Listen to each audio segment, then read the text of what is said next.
Bonjour et bienvenue dans un nouvel épisode de la revue Blockchain et des crypto-paiements préparé par ValueChain. Je suis Michel Kazaka, je suis le fondateur de ValueChain, un cabinet de conseil en paiement et en crypto-paiement. Commençons tout de suite par une première information dans le domaine de la recherche et de la scalabilité de la maturité des blockchains. Nous allons parler de Proof of Work, nous allons parler de Web 3.0. Et pour rappel, le Web 3.0, qui peut être par définition une évolution du Web 2.0 qui était le web des web applications, donc sur lequel on pouvait développer des API, on pouvait développer des applications en ligne web, sauf qu'elles étaient centralisées, ou parfois un peu décentralisées. La notion du Web 3.0, c'est d'atteindre un niveau de distribution de l'application, de Distributed Autonomous Organization, ou bien de Distributed Applications, des dApps. Qu'est-ce que ça veut dire? Pour donner quelques images, ça veut dire que Internet pourrait devenir en soi une Internet de valeur et un grand ordinateur mondial sur lequel on peut faire exécuter des applications distribuées et non centralisées. Le problème des blockchains publiques de type Bitcoin, Ethereum entre autres, c'est la scalabilité d'un côté et c'est les coûts des transactions qui peuvent devenir élevés.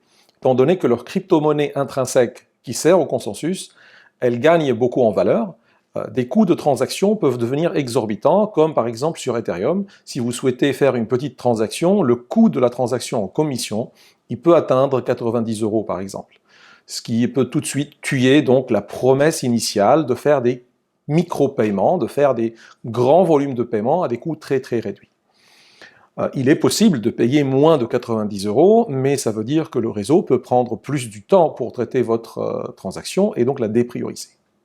Ceci est aussi important parce que les smart contracts qui vont permettre sur des blockchains d'automatiser des process et d'automatiser des organisations humaines, sociales, gouvernementales ou métiers, simplement, ces smart contracts, eux, ont eux aussi besoin de payer avec cette même crypto-monnaie, cette même transaction. Du coup, ça va faire tuer dans l'œuf la promesse et donc tuer la scalabilité et le déploiement. Beaucoup de tentatives de solutions sont en cours, notamment celle de Lightning Network sur Bitcoin pour réduire les coûts et augmenter la rapidité pour atteindre des transactions instantanées. Sur des blockchains Turing Complete, ce qui veut dire sur lesquels on peut tout faire et tout développer comme Ethereum, c'est l'Ethereum 2.0 avec sa Layer 2, donc une deuxième couche sur la première couche qui est la mainnet, qui est la couche classique. On veut bâtir le sharding, on veut bâtir le proof of stake, qui peut accélérer d'un côté, permettre de faire plus de volumétrie de l'autre. Une des tentatives élégantes de créer cette layer 2, elle nous vient de ZK-Sync. ZK-Sync, ça veut dire Zero Knowledge Sync. Nous parlons de maths, nous parlons de cryptographie. Pourquoi c'est important? Parce que c'est une solution élégante pour ne pas céder en termes de sécurité, ni en termes de scalabilité, tout en gagnant en termes de rapidité d'un côté, en termes d'automatisation de l'autre et en termes de volumétrie, donc scalabilité, volumétrie et maturité. ZK-Sync, c'est une solution, comme vous le voyez, qui se base sur la cryptographie, sur les mathématiques, pour apporter cette promesse-là et ramener Ethereum à devenir Ethereum 2.0 sur une couche secondaire, on peut appeler ça une sidechain ou une surcouche de la couche principale. Alors comment ça fonctionne? Étant donné que la blockchain, elle n'utilise pas, elle ne compte pas sur des tiers de confiance, et même les nœuds validateurs ne sont pas du tout des nœuds de confiance, d'ailleurs, ils ne se font pas confiance entre eux, toute la confiance, elle est basée sur la mathématique, elle est basée sur les mathématiques, sur la cryptographie, et il y en a une des composantes cryptographiques qui est nouvelle, qui n'est pas encore utilisée dans Ethereum par exemple, c'est le Zero Knowledge Proof. Et qu'est-ce que ça apporte et qu'est-ce que ça permet? Voici une petite illustration pour vous l'expliquer. Alors, comment ça fonctionne, un Zero Knowledge Proof? Pour essayer de le vulgariser, un Zero Knowledge Proof, c'est une façon de prouver la connaissance d'un secret sans jamais être obligé de le révéler. Donc c'est un défi intellectuel. Les mathématiques et la cryptographie ont trouvé des solutions pour ce problème. Prenons un exemple simple et très caricatural, mais qui explique un peu le concept de base du Zero Knowledge Proof. Nous prenons par définition quelqu'un qui s'appelle Victor pour dire c'est le vérificateur. Victor is the verifier. Prenons Peggy qui est prover, celui qui doit prouver qu'elle connaît le secret, mais sans jamais avoir besoin de le révéler. Et un scénario possible, c'est de dire nous avons la grotte d'Ali Baba, il y a la phrase secrète ouvre-toi sésame pour qu'on puisse ouvrir la porte, mais Peggy, qui doit prouver qu'elle connaît le secret, ne souhaite pas le révéler, souhaite garder ce secret privé pour elle. Une façon de prouver une expérience intellectuelle, qui vous explique un peu c'est quoi le Zero Knowledge Proof en mathématiques et en cryptologie, cryptographie, c'est de dire à Victor, on va faire une expérience. On va faire cette expérience autant de fois que nécessaire pour que je puisse prouver, beyond the shadow of a doubt, donc sans aucun doute, le fait que moi, je détiens ce secret et je n'ai pas besoin de le révéler. Qu'est-ce qui se passe? On va demander par exemple à Peggy de rentrer dans cette expérience intellectuelle dans la grotte. Victor va se mettre à l'entrée de la grotte et Victor va demander à Peggy de passer par la voie A et de sortir par la voie B, sachant que entre la voie A et la voie B, il y a une porte secrète. Et cette porte-là ne s'ouvre qu'avec ce secret-là que Peggy possède. Et donc une fois que Peggy est devant la porte, elle utilise en privé sa clé secrète ou son secret pour ouvrir la porte, elle passe et elle sort du côté B, et le verifier, Victor, peut vérifier que Peggy, elle est bien sortie de la bonne porte.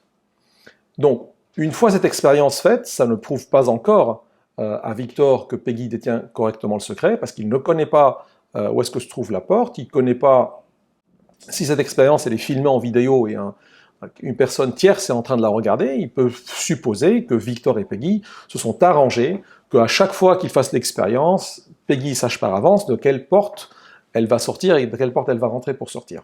Donc, une façon de faire, c'est de rajouter un peu d'aléatoire. Victor va utiliser un dé ou va utiliser pile ou face, et selon la sortie aléatoire de ce résultat-là, il va demander à Peggy de sortir aléatoirement soit de A, soit de B. Ce rajout d'aléa va permettre à n'importe qui d'autre sur la société, l'écosystème, la chaîne de valeur, de vérifier que Victor et Peggy ne sont pas du tout arrangés et que Peggy détient bien le secret Ouvre-toi Sésame et elle n'a jamais eu besoin de le révéler à Victor, ni à nous d'ailleurs, sauf que nous sommes tous certains que Peggy est bien la détentrice de cet actif-là, de ce secret-là qui est Ouvre-toi Sésame. Voilà, donc sur cette base-là de cette expérience et de ces mathématiques-là, mathématiques cryptographiques, ZK-Sync, elle a mis en ligne sur un réseau de tests maintenant une couche 2 d'Ethereum qui va permettre de réduire les coûts des transactions à un niveau quasi nul par rapport à la valeur actuelle d'une transaction. Donc on parle plutôt de presque 50 centimes pour n'importe quel type de transaction et quel que soit le montant. Et pour des volumétries très élevées, on peut parler jusqu'à 2000 transactions par seconde. Alors, il y a des expérimentations sur d'autres blockchains publiques pour dépasser 2000 transactions par seconde, mais déjà ce chiffre-là de 2000, il est énorme, il est assez suffisant pour bâtir des solutions industrielles de grande échelle. Donc en conclusion, on voit bien que la recherche et la maturité des blockchains publiques, notamment Ethereum 2.0, elle est en train d'arriver d'une façon assez rapide, même parfois plus optimiste qu'attendu. Et donc ZK-EVM, elle est maintenant sur une testnet live. Qu'est-ce que ça veut dire? Ça veut dire qu'elle est compatible avec Ethereum Virtual Machine, donc la machine virtuelle d'Ethereum, et donc tout code source développé avec par exemple Solidity, qui peut se transformer en langage donc, que blockchain d'Ethereum comprenne, va pouvoir maintenant fonctionner sur la L2. Et donc cette couche 2 d'Ethereum va permettre cette scalabilité, cette sécurité et cette grande volumétrie, et ce coût très très réduit. Donc c'est un important accélérateur de la révolution Web 3.0. Si vous souhaitez savoir beaucoup plus sur la révolution blockchain et Web 3.0, je vous invite à consulter ma formation en ligne qui est en bas de cette vidéo, dans un lien. C'est une vidéo qui va vous permettre de comprendre toute la révolution blockchain avec des cas d'usage, avec des retours d'expérience, avec de la théorie et de la pratique. La troisième information que je partage avec vous, elle reste dans le domaine réglementaire et dans l'Union européenne. Donc l'Union européenne aussi essaye avec sa nouvelle réglementation dans le draft, dans le brouillon de ce projet de loi de réglementation européenne qui s'appelle MiCA pour Markets and Crypto Assets, elle essaye de bannir soit l'usage de la preuve de travail, ou donc le minage de Bitcoin classiquement, ou le minage d'Ethereum classique, comme on le connaît, soit carrément d'interdire l'usage du Bitcoin. Alors il y a encore des allers-retours, des discussions, mais l'idée elle est aujourd'hui là sur la table de dire qu'il faudrait interdire le minage des crypto-monnaies et donc l'usage de la fonction du consensus preuve de travail, donc le proof of work, sur les blockchains publiques. Alors l'excuse qui est utilisée, c'est forcément les dépenses énergétiques probablement excessives pour eux, qui semblent pour eux excessifs, et dire que donc, ce n'est pas efficace énergétiquement parlant, donc il doit être interdit. Le consensus par preuve de travail, c'est le mécanisme primaire qui permet la sécurité sans tiers de confiance. Et aujourd'hui, lorsqu'on parle d'une amélioration vers un proof of stake, le proof of stake n'est rien d'autre qu'une simplification, qu'une factorisation, presque une triche, qu'un shortcut, pour ne pas consommer de l'énergie pour forger un crypto-monnaie, c'est de consommer plutôt de l'argent ou du risque sur l'argent, du risque sur son stake, donc l'argent qui va être mis dans un séquestre. Et donc l'argent-là, comment il a lui-même été collecté, c'est encore par l'énergie, parce qu'aujourd'hui la création de valeur, elle est complètement corrélée à la dépense énergétique au monde. La croissance d'un GDP, la croissance d'une économie, elle est linéairement proportionnelle et équilibrée par rapport à la dépense énergétique. Une civilisation, un État, un pays qui consomme moins en énergie, sa croissance diminue dans le même taux, et elle peut augmenter aussi dans le même taux si l'économie elle est efficace. Et les gains de fonctionnalité sont plutôt très proches du l'ordre de 1%. Donc on ne peut pas croître au-delà de 1% de notre propre consommation énergétique. Ça, c'est basé sur des études statistiques. Je vous invite à aller voir, par exemple, les études de Didier Darcet et de Richard Détente dans Grand Angle Économie. Ils ont plusieurs vidéos sur des données historiques de 100 ans, par exemple, pour prouver cette équation-là. Et donc, dire qu'il faut bannir l'usage de l'énergie dans la sécurité d'une blockchain publique, en soi, n'a pas de sens. Dans ce cas-là, il faut interdire la consommation de l'énergie dans l'économie parce que c'est une consommation d'énergie qui va chauffer l'économie, qui va chauffer la planète. Il faut plutôt bien utiliser l'énergie et comparer ce qui est comparable. Donc aujourd'hui, moi j'invite tout le monde à aller comparer la dépense énergétique du secteur des paiements, du secteur des banques, des institutions financières et donc les dépenses énergétiques de l'écosystème crypto. Et on va voir où est-ce qu'il y a un vrai gain de fonction entre les deux.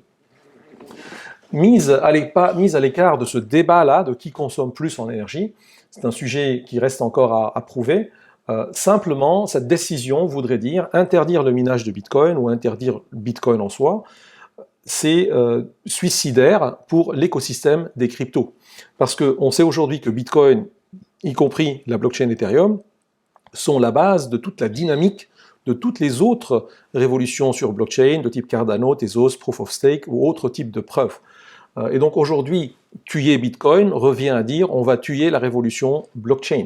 Et on ne peut pas sauter à utiliser uniquement des registres distribués, donc ce ne sont pas des blockchains publiques, mais simplement la technologie DLT, sans crypto-monnaie. On ne peut pas sauter cette étape-là, parce que cette étape-là veut dire la centralisation.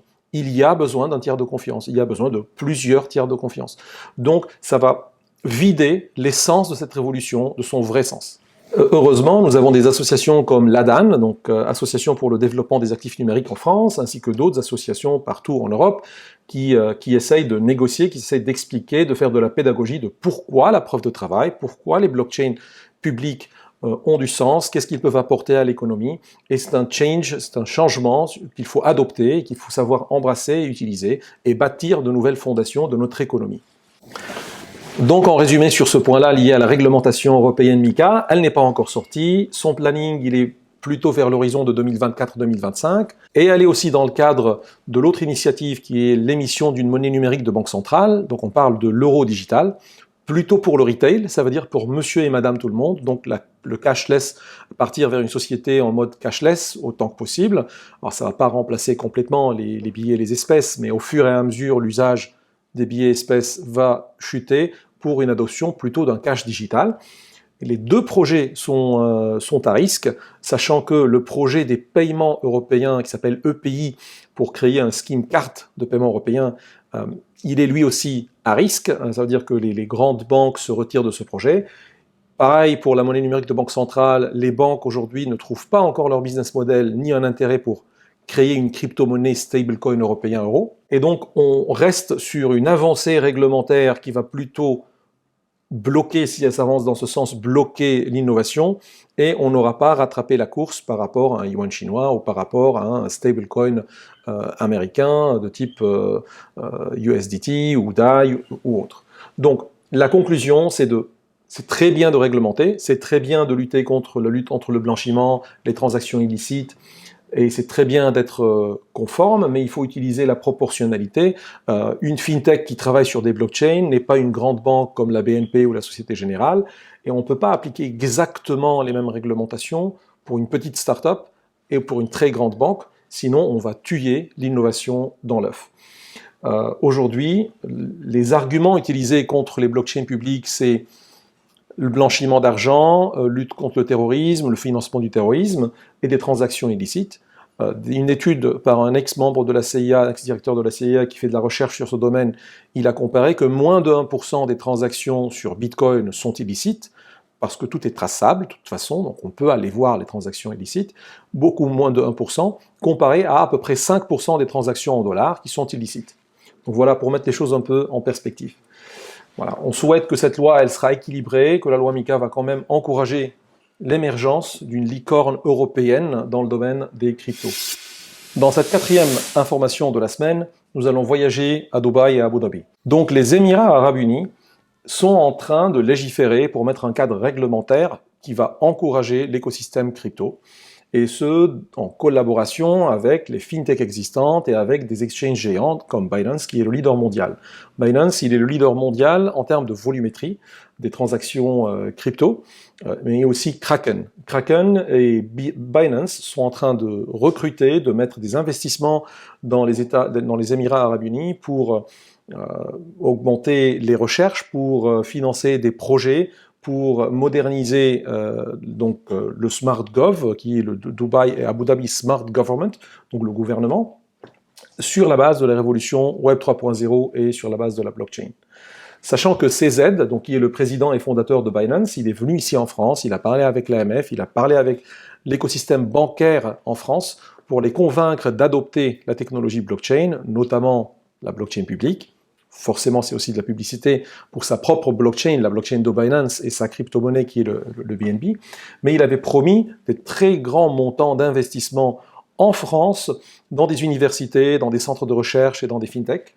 Donc j'espère que nous n'allons pas louper, nous en France et en Europe, cette opportunité d'investissement étranger qui va encourager l'écosystème, surtout que nous avons beaucoup de talents, beaucoup de centres de recherche et beaucoup de fintechs, mais malheureusement, elles sont fragmentées, elles sont que françaises, elles sont pas européennes, elles sont très peu mondiales.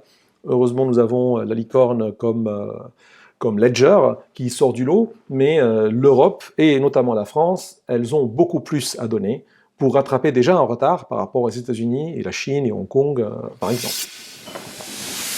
Et donc, pour terminer notre revue de cette semaine, nous allons parler encore du Bitcoin, du mining, de preuves de travail et d'un pays qui est le Kazakhstan.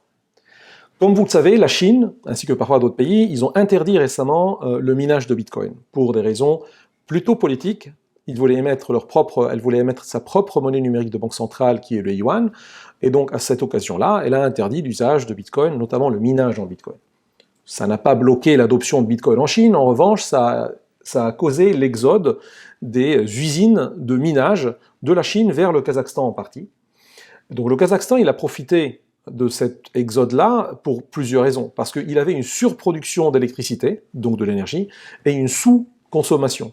Ce qui veut dire, ça peut permettre à ces usines d'électricité de se rentabiliser d'une façon plus rapide. Ce sont des usines propres en soi, donc ça va les financer, et ça va permettre donc la croissance économique dans le pays. Au fur et à mesure, le Kazakhstan, ils ont commencé à augmenter les impôts sur ces usines et donc ces mineurs, ce qui a causé là récemment une exode encore du Kazakhstan de à peu près 30% des équipements de minage. Alors ça peut s'expliquer pour plusieurs raisons, l'augmentation du tarif de l'électricité et l'augmentation des impôts, mais aussi d'autres pays qui sont beaucoup plus accommodants. On parle maintenant même des Émirats Arabes Unis qui souhaitent légiférer et encadrer et encourager le minage dans les pays du Golfe, dans son pays. Et nous avons aussi parlé de Big Block qui est un grand acteur français, Big Block Data Center, qui fait aussi du minage un peu partout au monde, y compris au Kazakhstan, et uniquement sur de l'énergie propre et renouvelable. Donc ils sont, on va dire, résilients dans le cas d'augmentation des tarifs, parce qu'ils achètent à la source une surproduction.